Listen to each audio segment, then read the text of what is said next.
Hey, what's up, lightboltjoe here. Today we are going to discuss book 3 in the Magnus Chasing the Gods of Asgard book series, The Ship of the Dead. This is written by Rick Riordan, came out October 2017, he said with a question mark, bear with me. October 2017, so it's the American cover, and this is the Italian cover that me and my friend Veronica, who lives in Italy, we bartered. We bartered for the first book, we bartered for the second book, we bartered for the third book. Book for book, but it came out to be a Christmas thing, so 3 Christmases in a row, we each sent each other a box of goodies and a book. And it was so much fun. I really miss doing that. I hope she's enjoying the American versions as I have enjoyed the Italian versions. Again, I don't speak Italian, but this cover is far cooler with an actual actor holding the Sword of Summer Brander. His name is Jack right there, waiting for the ships and, you know, Ragnarok to actually come. Okay, so where does this fit in? Does Ragnarok happen? All that stuff, right? I did not like this book when I first read it. When I first read this book, I expected Ragnarok to happen. The second time I read this book, which is this time, because I only read this book once before. The second time okay, let me backtrack. I didn't hate the book. I didn't love the book. It was just a book. It was there. You know, like when sometimes, you know, someone will say like, how's your day? And you'll just be like, it was a day. It wasn't bad. It wasn't good. But it was a day. It was a thing, right? So this was a book. It was just a book, right? Now that I've read it a second time and I paid attention, because we're talking about it, right? We're reviewing, we're talking about it, we're remembering things. I can't remember names for the hell of me, but for the hell, H-E-L of me. Ha, see? See what I did there? The goddess hell. I really like this book. The second time I watched it, I don't love this book, because it's very anticlimactic towards the end, but I really like this book. Now that I understand the whole series, the trilogy is the preparation to stop Ragnarok, not the preparation to get to Ragnarok. The goal is to prevent Ragnarok from happening. Even though Ragnarok is eventually going to happen, they want it to happen centuries, millennia later. It's a preparation to stop Ragnarok from coming now and to hold it off till later. So once I understood that it was a prep, I liked it a lot more. So this is a couple weeks after we're done with Hammer of Thor, the second book, and Percy Jackson, Annabeth Chase are with us with Alex Fierro and Magnus Chase. They're all hanging out in the docks in Boston and in the Bay of Boston, and Magnus is being trained on naval stuff from Percy, right? We find out that Riptide, Anaclusmus, Percy's sword herself, is a her, because Jack, Magnus' sword, is a he, and he falls in love with Riptide, and they have grand conversations, absolutely hysterical. So Percy's talking about his new baby sister Estelle, absolutely perfect, talking about his stepdad, Paul Blofeld, his mom, Sally, like, we get the whole family thing, it's great. But then it's only 19 pages, and then Percy and Annabeth go back to Manhattan, and we learn at the end of the book that they get to California for reasons which we find out within reading the Trials of Apollo books, because there's 5 of them. Like I said, we got to review the first 2 books. So I already reviewed 3, 4, and 5, but we'll 5 more books to read in the Rick Riordan Percyverse books, and then we'll jump back into the Reed Riordan Presents books. So, as I got distracted, Magnus is given a ship from his dad, right? In the last book. Frey gives him a ship. It folds into a handkerchief. It's bright yellow. It's a Norse ship. And it's a Viking vessel, right? Oars and everything. So he has to get his team together, his crew. So everyone on floor 19, you got Thomas Jefferson Jr., you got Halfborn Gunnarsson, you got Mallory Keene, you got Alex Fierro, you got Magnus Chase. Those are the 5 on floor 19, right? But then you got Samira Alabas, who is the Valkyrie, who is technically immortal. And then Magnus himself, but then you got Blitzen, the dwarf, and then you got Hearthstone, the elf. So you got 9 of these kids together, immortal teenagers, if you will, together, on this big yellow banana, as they call it, sailing into somewhere, because they know that they need to get a whetstone or something like that, and they need to get another stone, and they need to get a I'm butchering names. I can't speak Norse. I apologize. let's call it cavalier, his mead, right? Those are the two things they need in order to defeat Loki, who's on the ship Naglfar.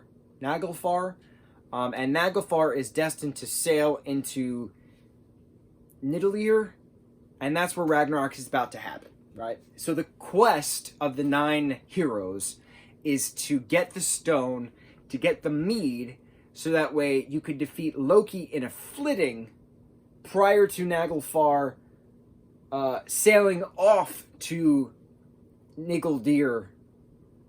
I can't remember names, right? That's the plot, right? That's the premise. It's 410 pages, this book. So our heroes sail. They somehow get trapped in like a giant's cauldron.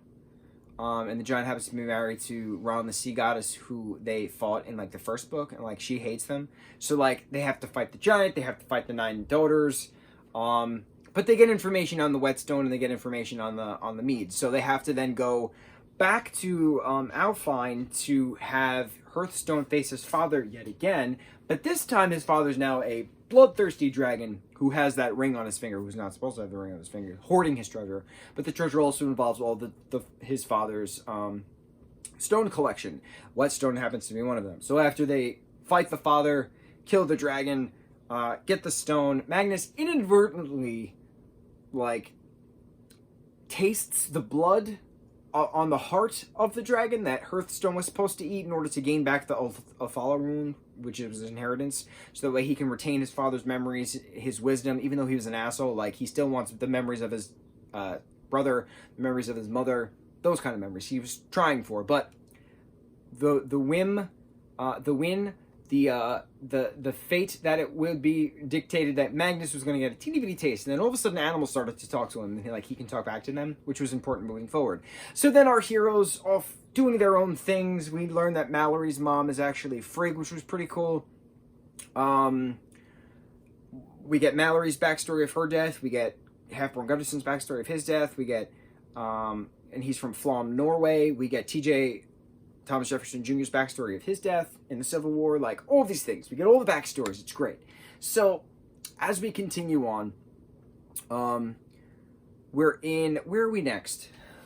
We're in Alfheim. Then we're sailing now to Norway on Midgard, and then they had to fight like all these different giant like slaves or something like that to like get access to where the mead is, and the mead was being guarded by another goddess who could only open the door a little bit. So Mallory takes her swords that were just sharpened by the whetstone, pries open the door.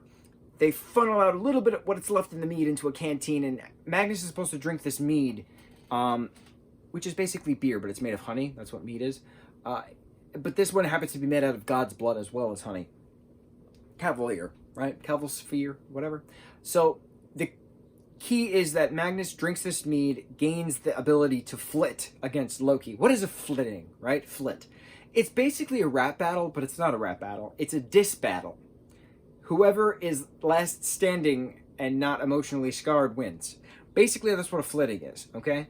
So picture a rap battle, but not actually rapping, but just dissing somebody. That's what a flitting is. So that's what happened to Loki the first time he was defeated and chained to rocks with his son's intestines as chains. He was flitted against Aegir or something like that. Yeah, so that's how that happened. So now they have to flit against Loki again to prevent Naglfar from going out, you know? So we're in more icy lands. We're in Jotunheim. We're in Nilfheim. We're all over the place. We're all over the 9 worlds. Eventually, finally, we get to the ship, and Magnus and Loki have a flit off, and it's the weirdest thing I've ever read. Just because like you would never think that whole like words have more power than force, something like that, right? Like sticks and stones may break my bones, but words would never hurt me. This is the complete opposite. Good flitting, words can hurt you, emotionally damage you, which is interesting because a lot of people did not like It Chapter 2, which came out, 2019?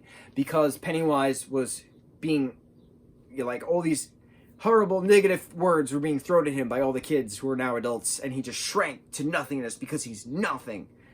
That was a flitting. They actually did a flitting. I want to say Mike actually talked about a flitting, explaining what a flitting was.